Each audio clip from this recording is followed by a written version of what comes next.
This is Sports Talk here on Shaw TV. I am standing here with the incoming President and CEO of Special Olympics Manitoba, Jennifer Campbell. Jennifer, how are you this morning? Oh, I'm great, thanks. Beautiful day. It is a beautiful day. We appreciate your time.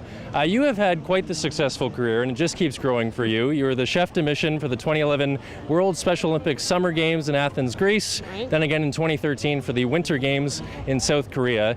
I'd love if you'd share some of your experiences from those two events, and basically just tell us what a chef de mission is and what they hope to achieve. All right, well, a chef de mission is just a fancy name for the head of the delegation, Okay. head of a team.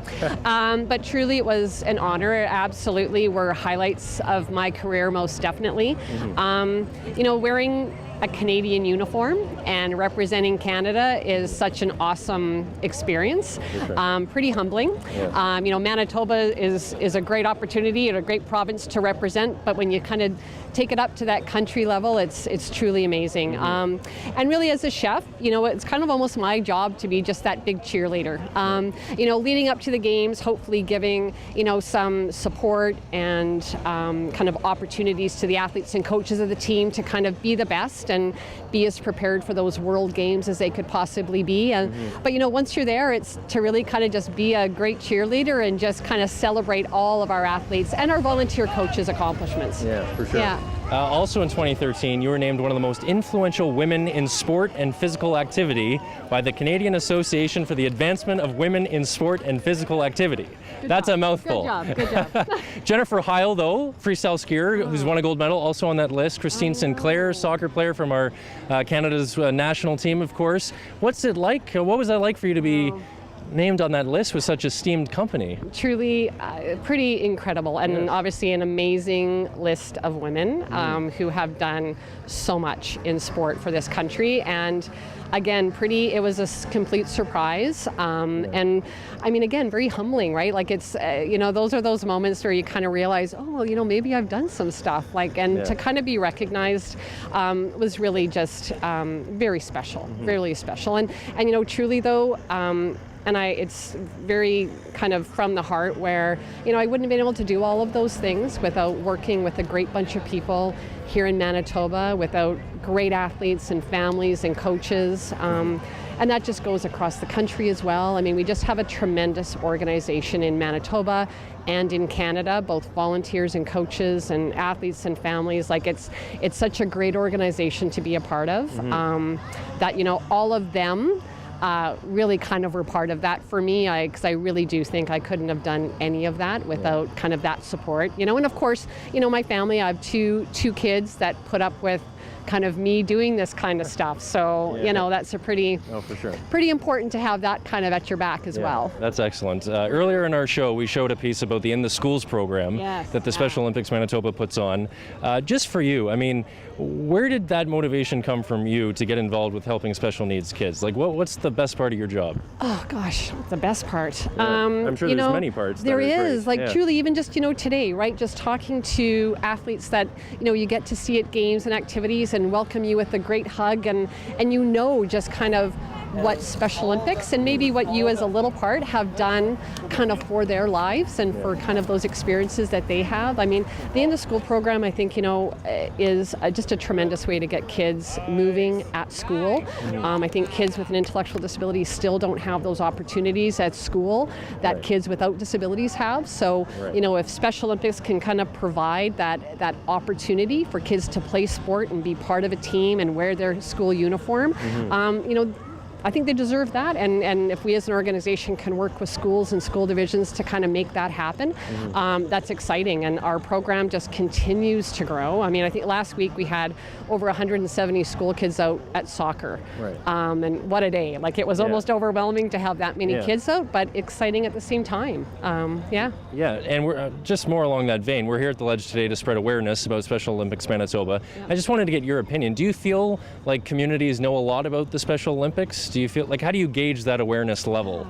That's kind of an ongoing challenge for Special Olympics. Everyone knows our name, right? You hear Special Olympics and people generally know it's something that you could feel good about, which is a great thing.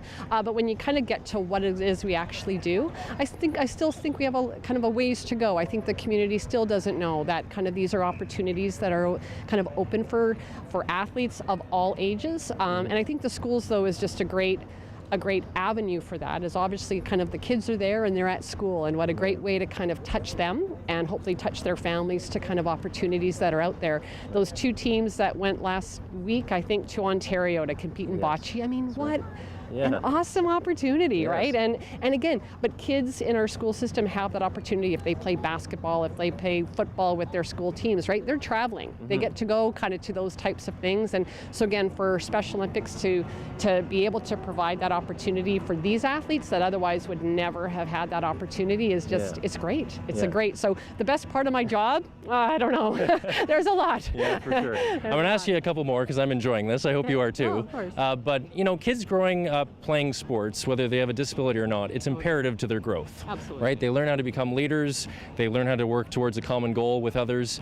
So number one, you guys are giving kids the opportunity to play the sports. Right. But when they are a part of the team, where does that focus go then? Like, what do you hope to achieve with the kids? Well, I mean, you hit it, right? I mean, sport is such a great vehicle for people to develop as people and as kind of community members, right? I mean, we gain skills, we learn how to be part of a team, we gain confidence, we learn how to lose, we learn how to win, we learn how to kind of work through adversity. And so, you know, as you say, like, I put my kids in sport because I think that's what they need and that's what they're going to get. I don't have aspirations of them playing in the CFL or the NFL, even though that would be a great retirement for me. I don't see that as happening, right? That's not the goal. And I think for our athletes, all of those benefits that sport provides, just multiply it by 100, right?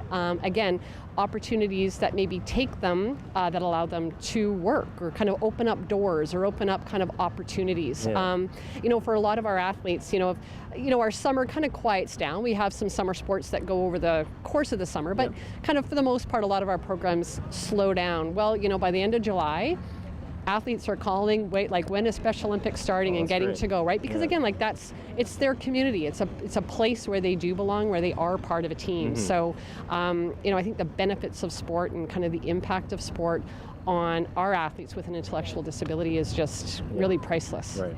Lastly, you're the incoming president and CEO of Special Olympics Manitoba. Are you excited for that challenge, and how will your responsibilities change? Yeah, you know, absolutely, it's exciting. Like, it's a little bit, whoa, like pretty awesome. I mean, I've been involved with Special Olympics since about '95, and have been able to do lots of different things within the organization, and being the VP of Sport and Programs for about the last 15 years, dating myself, but you know, that long, and just being kind of part of different types of sports and programs that we've been able to develop over the years has been so exciting. And things like the In the School program, opportunities to travel to World Games and be part of national teams, have all just been such great experiences for me.